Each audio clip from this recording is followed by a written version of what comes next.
Hello children, let me welcome you to the virtual training center of the Brihan Mumbai Mahanagar Palika. My name is Shraddha teacher. Children, we are in the middle of the COVID-19 pandemic, isn't it?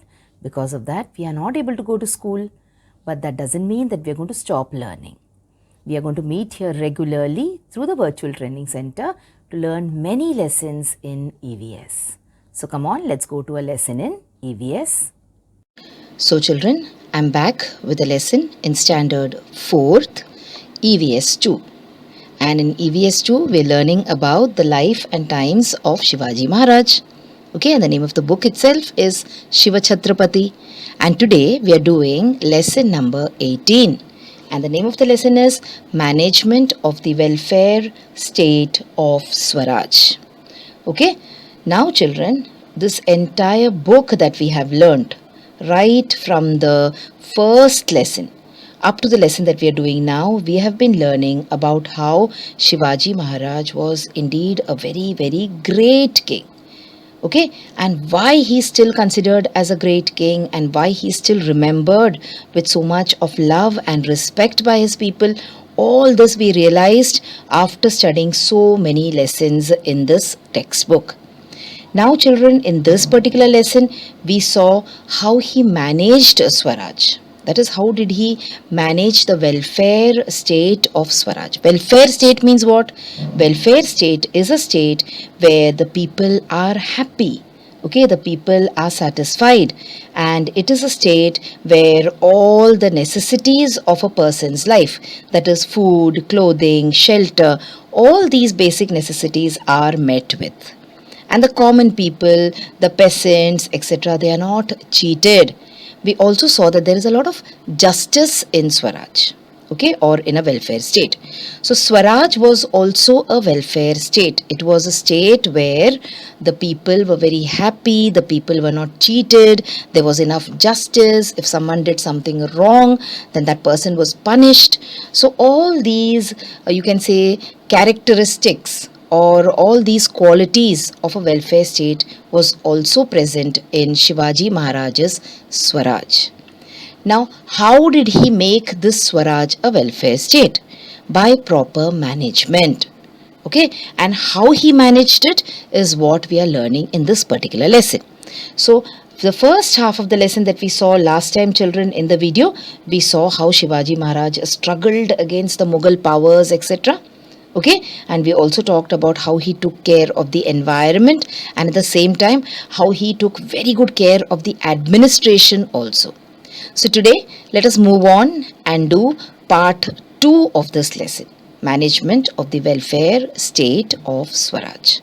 And here we will talk about how Shivaji Maharaj took care of the environment. Along with the environment, he had a keen, you can say, interest in water management. He realized that if there is no water in his state, then everything will suffer, right from the life of the people to agriculture. So he was very, very, you can say, alert about water management. And also very closely related to that, he was also very, very keen in solving the problems of drought in the people. Drought means when there is no rain. Okay, what happens if there is no rain for 1 or 2 years consequently, that is consecutively, if there is no rain, what happens? The agriculture, the animals perish, the rivers dry up. All right, so he had a good planning for drought relief also. And other than that, we will see or talk about how he developed a very good market and how he developed a sea trade, and also how he had a lot of respect for women. Okay, how he laid a lot of importance to cleanliness. So there are many, many topics in this particular lesson that we have to learn. So what we will do in the second part of the video, we will try and touch upon some of these topics. So come on, let's start by just understanding that Shivaji created an independent Hindvi Swaraj. Okay, the Hindvi Swaraj, the independent Hindvi Swaraj was created by Shivaji Maharaj. Then we also saw that he had 8 administrative departments, okay, and for the smooth functioning. So these 8 administrative departments Shivaji Maharaj had created with a lot of thought. and he had distributed whatever work is there amongst these 8 administrative departments. So which were these administrative departments? There was the administrative department for political affairs. Political, okay, how to run a country, how to manage the country. So for political administration, there was a department. There was one department for revenue and accounts of the state, that is for money, okay, managing money. Then there was a administration department for defense, which is extremely important. You have to protect your country against external invasion. All right. Then there was a administrative department for religious matters. Okay, and then there was a department for justice. There was a department for government orders.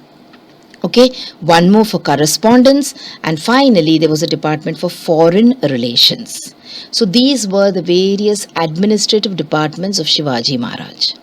And why did he create these 8 administrative departments? So that the function of Swaraj will move on smoothly. For smooth working of the function of Swaraj, Shivaji Maharaj created these 8 administrative departments.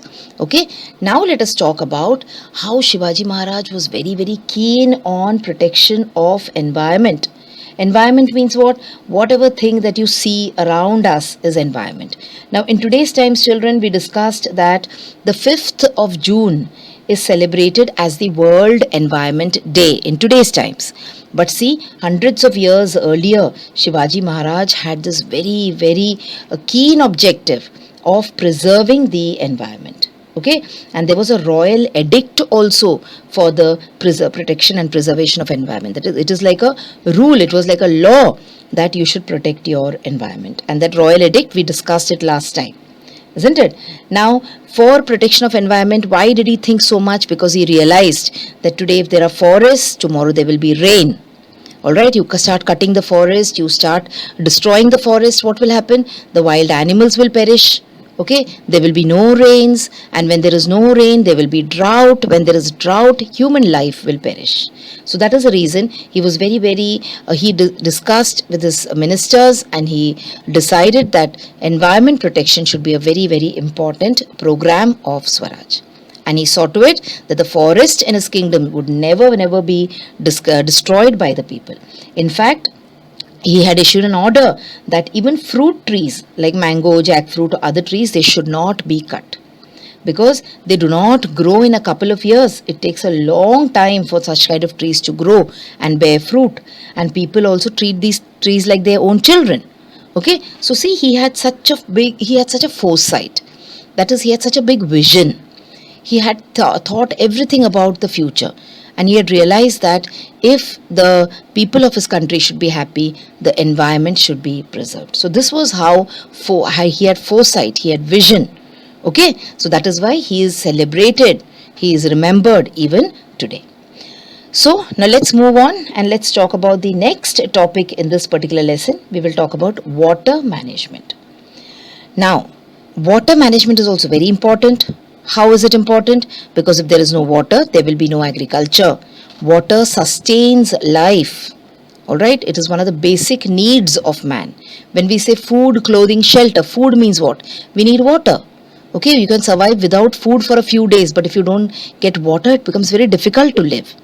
So, Shivaji Maharaj had various bunds built near the villages in Swaraj to make drinking water available to the people. Okay, he had made bunds to stop the water, to collect rainwater. All right, so these kind of bunds would allow the people to go and draw water from places which are near to their houses. Canals were dug to make water available for agriculture. So he would dig canals near the, you can say, farmlands, so that people would get water for agriculture very, very easily. Okay, now due to this, there was an increase in the produce. When there is water readily available near your fields, and when you can water your plants abundantly, then what happens? Because of this, your produce increases.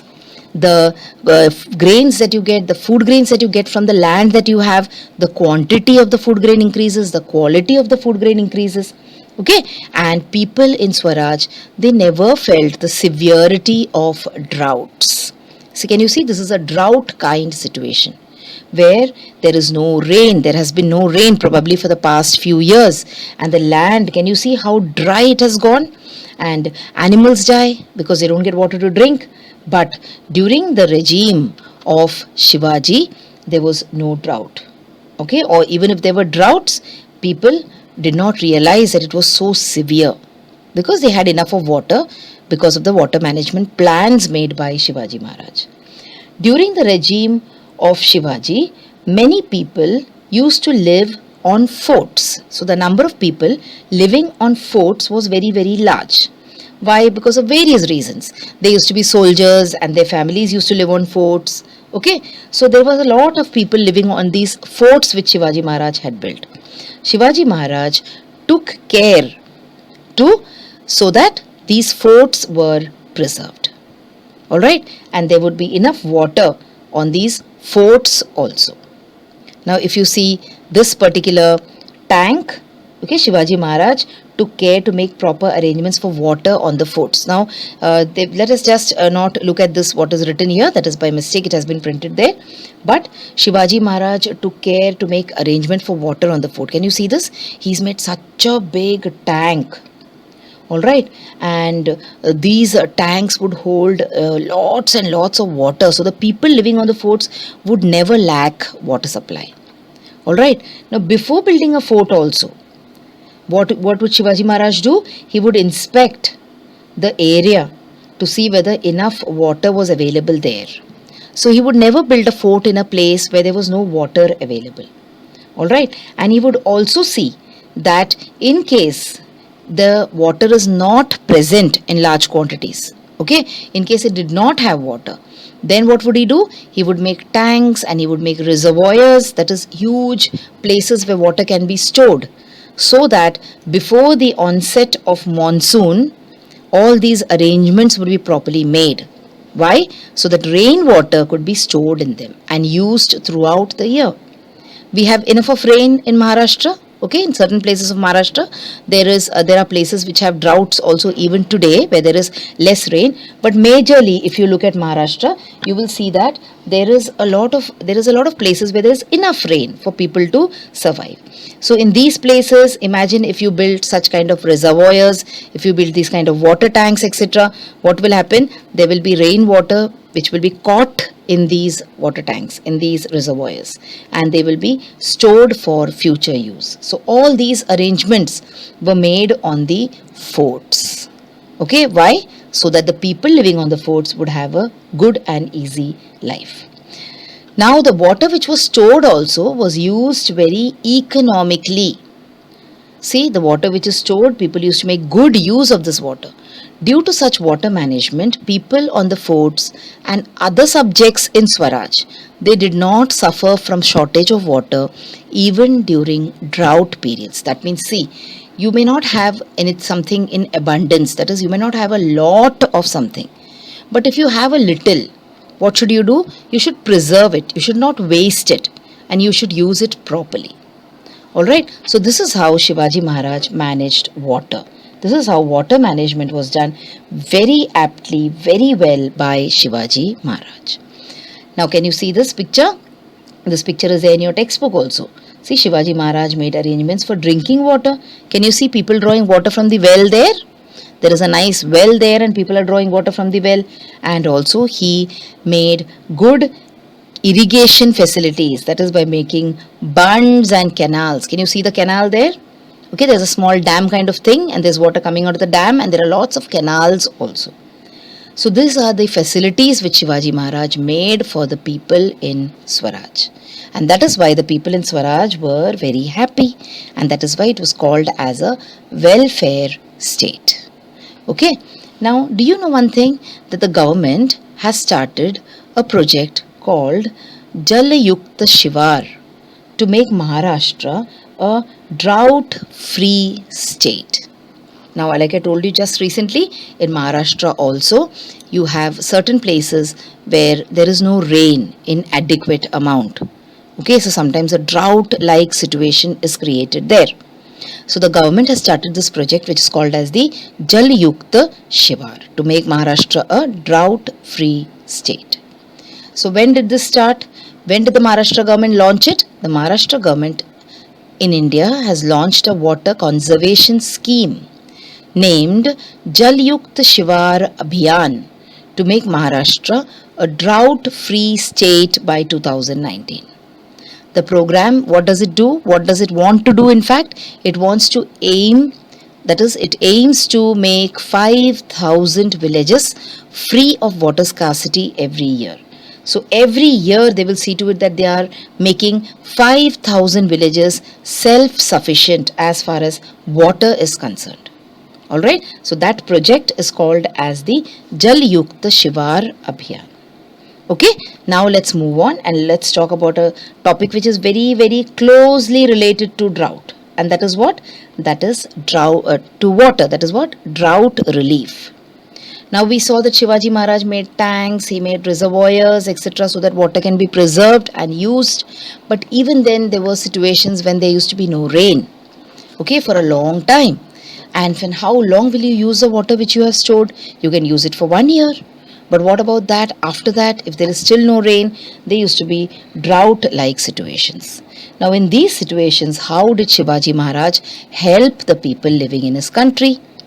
Okay, he had many measures for drought relief. So let's see what happened. Shivaji Maharaj gave various facilities to drought-affected peasants. He used to waive taxes. Waive taxes means what? He used to, you can say, he used to relax the taxes, or he used to cancel the taxes. He used to give them relief that, okay, this year there is no water and there is no farming done, so you do not pay taxes this year. So this was a kind of facility he used to give to the people. So the severity of the drought was reduced for people in Swaraj. In a drought year, Shivaji Maharaj distributed the grain, okay, stored in the state granaries, free of cost to the people. So you can see he had a lot of grain which was stored in the warehouses, in the granary. Granary means what? Place where grain is stored. Big godowns where grain is stored. So when there was severe drought, what he used to do? He used to open the doors of the granary to the people. Okay, free of cost he used to give this to the people. He also undertook repairs of various forts, alright, and construction of dams, bunds and canals during the drought year. Why? Why would he do this? Because now there is a drought situation. There is no rain there is no rain at all. There is no water available. So people cannot do farming without water, but they can do other work, isn't it? So he used to undertake repair of fort and construction of dams. So people used to get other jobs. This way, the peasants, the artisans and the balutadars could earn their daily living and they could not feel the severity of the drought. So even though there is a drought-like situation, even though you cannot do farming, even though you cannot go to the fields, but still you're earning some money or the other. Okay, this is how Shivaji Maharaj had vision. Alright, so that is why even today he is remembered with so much love. Now, you can see this artisans, people would work, the farmers who would work in the farm, they have no work, they can do some other work. So this was the thinking of the great King Shivaji Maharaj. Now slowly the peasant became wealthy. He could afford to buy things like footwear or clothes, etc. Now when you have money, what do? You start buying things for yourself, isn't it? You start buying good clothes, you start buying good shoes. So that way what happened? When they started buying things, they started demanding things. So things started being made. Okay, and who were making all these things? The artisans were making all these things. Okay, the footwear was made by the cobbler. The clothes were stitched by the tailor. So this provided work to the artisans. The artisans started getting work because of this. So it was like a kind of a cycle. Alright. And those who were homeless till then developed the capacity to build their own houses. Those who were so poor that they did not have houses, now slowly they started making small homes for themselves. Because of this in turn provided work to the masons, okay, to the carpenters, to the blacksmiths, all right, and to the brick makers. So these are all the people who help you to build your house. All right, you have masons who lay bricks, then you have carpenters who make furniture for you, who make the doors, the windows, then you have the blacksmiths who work with iron, all right, and then you have the brick makers. What do the brick makers do? The brick makers make bricks which are used in construction. So see, this is how along with the peasants in Swaraj, the artisans also became happy and they became wealthy. So they were not only happy, they were also wealthy. So children, in this particular lesson, we talked about water management, and we also talked about how when water was scarce, that is when there was a drought kind of situation, how in that time also Shivaji Maharaj offered relief to his people. Okay, so this was the second part of the lesson, children. There are many more points remaining. I do not want to make the lesson a very long one. So see, you have sea trade and other markets, you have high regard for women, you have a point about vigilance regarding cleanliness, you have a point about Hindavi Swaraj, about religious tolerance, about remembering him, that is remembering the great king. So this third part of the lesson, we will do it very soon when I put up the next video. So what do I want you to do? Watch the entire video and answer the questions which are given there. Okay? So children, now you have watched the video. So after you watch the video now, you will have to complete a few simple tasks. Now you might have watched the video on your computers or your laptops or your mobile phones. Now after you watch the video, what will you do? You will please go to the description box which is given below the video. So what is the description box? See, the description box looks like this. Alright, and after you go to the description box, you will see that there are a few questions there. Now what are these questions about? These questions are about the lesson that we just learned or the video that you just watched. So what will you do? You will think back properly about the lesson and you will try and answer these questions and note down the answers in your notebook if you want. Okay? After that, we have another task waiting. You will also click on the link which you will find in the description box to fill up the Google form. So now what is the Google form, children? It is nothing but a simple form. There are a few simple questions there about the video which you just saw and also about yourself. So these are the tasks now that you will have to complete after you watch each video.